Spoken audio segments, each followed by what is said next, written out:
Olá, senhores. Bora para mais uma questão de transferência de calor. Olha só, o gráfico mostra o fluxo térmico do ser humano em função da temperatura ambiente em um experimento no qual o metabolismo basal foi mantido constante. A linha azul representa o calor trocado com o meio por evaporação. E a linha vermelha, o calor trocado com o meio por radiação e convecção. Sabendo que os valores positivos indicam calor recebido pelo corpo, tá? Então, toda vez que tiver positivo ali é porque o nosso corpo está recebendo energia. E os valores negativos indicam o calor perdido pelo corpo, conclui-se que, item A, em temperaturas entre 36 e 40 graus Celsius, o corpo recebe mais calor do ambiente do que perde. Meninos, entre 36 e 40 graus Celsius, ó, de 40 até 36 graus Celsius aqui, olha que bacaninha. Esse ponto aqui dá exatamente, tá quase ali no 36, tá vendo? Nesse intervalo, ele fala que a gente mais recebe calor do meio do que fornece calor para esse meio. É isso que ele fala, né? O corpo recebe mais calor do ambiente. Olha só, nesse intervalo, o corpo recebe aí mais ou menos do meio, como é positivo, então o corpo está recebendo, entre 0 e 50 quilocalorias por metro quadrado. Em contrapartida, por evaporação, ele está perdendo menos 115, menos 130 quilocalorias por metro quadrado, né? Então, na verdade, é o inverso.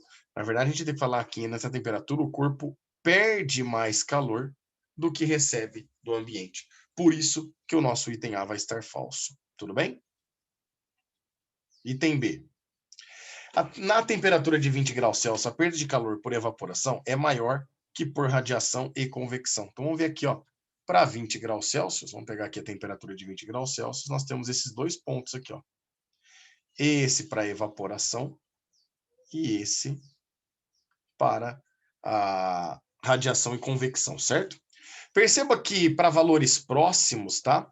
A evaporação aqui, ela está indicando um valor menos 10. Significa que ela perde, por isso que tem o menos ali, 10 quilocaloria por metro quadrado.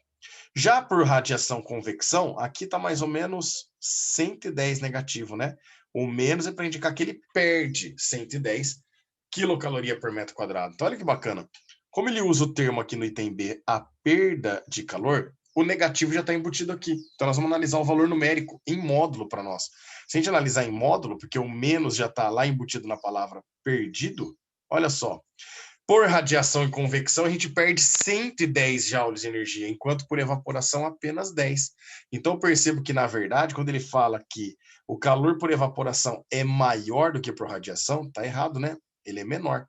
Ele seria maior se a gente considerasse o sinal. Menos 10 é maior que menos 110, mas o menos é só para indicar perda. E essa perda já está indicada aqui no texto para nós, o sinal de menos no caso. Item C. A maior perda de calor ocorre a temperatura de 32 graus Celsius. Oh, pera lá, olha só que bacana. A 32 graus Celsius, ó, nós temos exatamente a mesma quantidade de energia perdida, tanto pela evaporação como pela radiação e convecção. Esse valor da energia perdida, ó, é próximo, vou colocar uma setinha aqui para nós, ó, de menos 40. Ou seja, o menos é para indicar que está perdido, ele já usa esse termo no item, né? Então a gente pode falar que ele está perdendo 40 quilocalorias por metro quadrado de cada uma das transformações, certo? Da evaporação e da radiação convecção. Então, menos 80 de cada uma delas dá um total de menos 80. Percebo que a 32 graus Celsius a gente está perdendo, então vou colocar aqui, ó, a 32 graus Celsius, a gente está perdendo aí o equivalente a 80 quilocalorias para cada metro quadrado. Espera lá, quer ver que bacana? Olha para esses dois pontos aqui, ó, 20 graus Celsius, você está vendo? Enquanto uma perde 110, a outra perde 10. Então, no total, elas estão perdendo 120.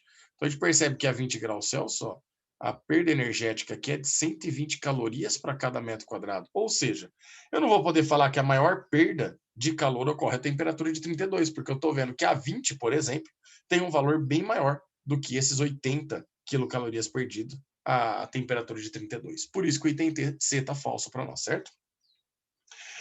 D. A perda de calor por evaporação se aproxima de zero para temperaturas inferiores a 20 graus Celsius. Olha que bacana. Para temperaturas inferiores a 20 graus Celsius, eu estou pegando do 20 para a direita, tá vendo? Se a gente olhar a curva característica da evaporação, ó, a partir daqui, você percebe que ela vai ficando cada vez mais próximo do zero para nós.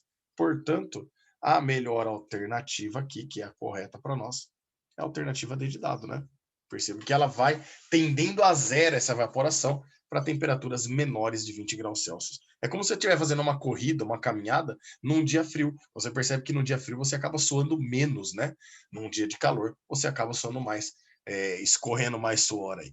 E aí, a temperatura de 36 graus Celsius não há fluxo de calor entre o corpo e o meio.